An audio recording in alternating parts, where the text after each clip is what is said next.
हुंसा TV के मुअज़्ज़िज़ नाज़रीन कराम अस्सलाम वालेकुम। नाज़रीन, खलाई मखलूक के किस्से कहानियां तो आपने बहुत पढ़ सुन रखे होंगे और यकीनन इस पर साइंस फिक्शन फिल्में भी देखी होंगी, मगर सवाल यह है कि आया खलाई मखलूक भी कोई काफ की शहजादियों और समंदर की जलपरियों जैसी कोई ख्याली चीज है या फिल हकीकत अपना कोई वजूद रखती है। आइए जानते हैं इस सवाल का जवाब। वीडियो में मजीद दिलचस्पी के लिए वीडियो को लाइक कर दें और चैनल को सब्सक्राइब कर दें।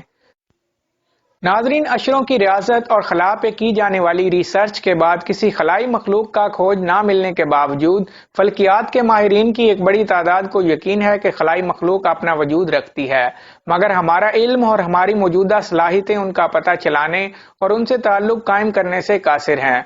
बरतानिया के मारूफ माहिर फल्कियात लॉर्ड रीस कहते हैं कि मेरे ख्याल में हम फिलहाल ये अंदाजा नहीं लगा सकते कि हमारी जमीन से बाहर मखलूक की शक्लो सूरत क्या है और उनका इल्म कितना वसी है। उनके बारे में सोचना बिल्कुल ऐसे ही है जैसे चंपेजी बंदर आइंस्टाइन के नजरिया इजाफत पर सोचना शुरू कर दें। फल्कियात के माहिरीन ने एक कॉन्फ्रेंस में यह नजरिया पेश किया था कि कायनात की कक्षाओं में मौजूद शमसी निजामों में कम अज कम निस्फ निजाम ऐसे हैं जिनमें जमीन जैसा मौसम और हालात रखने वाले सियारे मौजूद हैं। उनका कहना था कि वहां जिंदगी के इम्कान को रद्द नहीं किया जा सकता, मगर इसकी शक्ल और जहानत का मेयार क्या है कोई नहीं जानता। नासा के एक साइंसदान का कहना है कि खलाई मखलूक के हवाले से हम अमूमन उसे अपने पैमाने में जांचने की कोशिश करते हैं। बहुत मुमकिन है कि वो किसी और शक्ल की हो और उसका जिस्मानी निजाम किसी और तरह काम करता हो। नासा ही के एक और साइंसदान का ख्याल है कि हमारे निजाम शमसी से बाहर ज्यादातर सियारों की मखलूक अपने सियारे के तमाम वसाइल इस्तेमाल कर चुकी है और अब वो बड़े बड़े खलाई जहाजों में खाना बदोशी की जिंदगी बसर कर रही है। वो अपने सियारे जैसे किसी जमीन की तलाश में है जिससे वो अपनी कॉलोनी बना सके। नासा के एक खलाबाज एड के मिचेल ने, जो 1971 के चांद पर जाने वाले अपोलो 14 के मिशन में शामिल थे, 2009 की सालाना कॉन्फ्रेंस में कहा था कि खलाई मखलूक की मौजूदगी के शवाहिद मौजूद हैं, मगर अमरीकी हुकूमत उन्हें छुपा रही है। उनका कहना है कि कायनात बहुत वसी, पेचीदा और हैरत अंगेज है, मगर इस वक्त हमारे पास इतना इल्म नहीं है कि कायनात में सफर कर सकें और इसका भेद पा सकें। साबिक अमरीकी सदर जिमी कार्टर ने 1976 से 1980 तक सदर के ओहदे पर फाइज रहे।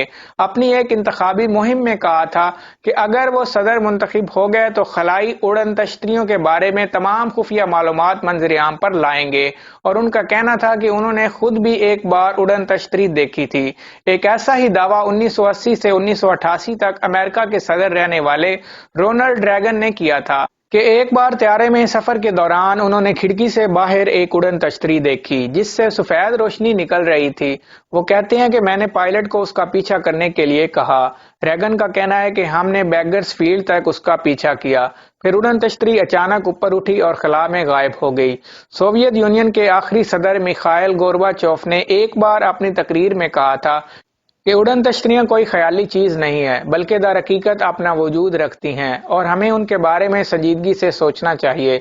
साइंसदानों को तवक्को है कि खलाई मखलूक के बारे में उनका इल्म ज्यादा अरसे तक महदूद नहीं रहेगा, और जब इल्म में वुसअत आएगी तो सियासत और जंग कहकशाओं के दूसरे सियारों पर हुआ करेंगे, और बहुत मुमकिन है कि वो जंगें हमारे और खलाई मखलूक के दरमियान हों। गोया जमीन से बाहर मैदानी जंग तलाश करने वाले साइंसदानों की भी कमी नहीं है। आप एलियंस के बारे में क्या सोचते हैं? मुझे कमेंट्स करके जरूर बताएं। उम्मीद है कि आज की वीडियो आपको पसंद आई होगी।